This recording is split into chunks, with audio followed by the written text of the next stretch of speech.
नमस्कार, द ओली को देखने वालों का स्वागत है। आज हम बात करेंगे एक ऐसे टॉपिक पर जो हर प्रॉपर्टी ओनर के लिए बहुत ज़रूरी है, कैपिटल गेन टैक्स। अगर आपने कभी अपना घर, ज़मीन, दुकान या कोई भी प्रॉपर्टी बेची है तो ये खबर आपके लिए है। जानकारी के मुताबिक हमारे फाइनेंशियल एक्सपर्ट्स बताते हैं, जब हम अपनी कोई प्रॉपर्टी बेचते हैं तो हमें प्रॉफिट होता है। सरकार इस प्रॉफिट का एक हिस्सा टैक्स के रूप में लेती है, जिसे कहते हैं कैपिटल गेन टैक्स। यह दो तरह का होता है। Short term capital gain tax, अगर आपने प्रॉपर्टी 24 महीने से कम समय रखी है तो जो भी मुनाफा होगा वह आपके इनकम टैक्स स्लैब के हिसाब से टैक्सेबल होगा।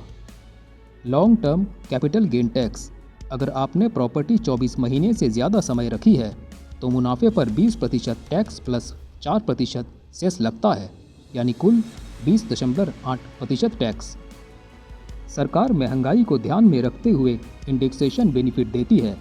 इससे आपकी खरीद कीमत महंगाई के हिसाब से बढ़ा दी जाती है, जिससे प्रॉफिट कम दिखता है और टैक्स भी कम लगता है।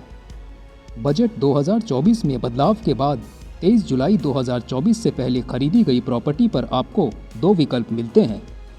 बिना इंडेक्सेशन के 12.5% टैक्स, इंडेक्सेशन के साथ 20% टैक्स। लेकिन अब इंडेक्सेशन का फ़ायदा सिर्फ 2001 से पहले खरीदी गई प्रॉपर्टी पर ही मिलेगा। कई लोग सोचते हैं कि होम लोन इंटरेस्ट भी कैपिटल गेन टैक्स में छूट देता है, लेकिन सच यह है कि होम लोन का ब्याज कैपिटल गेन टैक्स से डिडक्ट नहीं होता।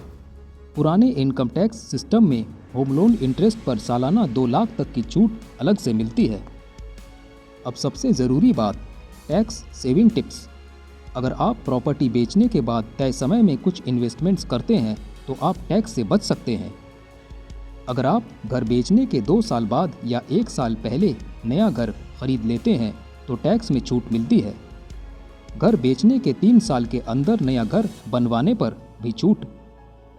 NHAI, REC, IRFC या PFC के गवर्नमेंट बॉन्ड्स में 6 महीने के अंदर निवेश करने पर पूरी टैक्स छूट। Capital gains account scheme CGAS में पैसा जमा कर सकते हैं और 3 साल में घर खरीदना ज़रूरी है। कुछ मामलों में स्टार्टअप में निवेश करने पर भी छूट मिलती है। अगर आप ग्रामीण इलाके की एग्रीकल्चरल लैंड बेचते हैं तो उस पर कैपिटल गेन टैक्स नहीं लगता। यह थी पूरी जानकारी capital gain tax on property sale, indexation benefit, home loan interest rule और टैक्स सेविंग टिप्स। अगर आप भी प्रॉपर्टी बेचने का प्लान कर रहे हैं तो इन नियमों को ध्यान में रखकर ही कदम बढ़ाएं। आपका कीमती समय देने के लिए धन्यवाद।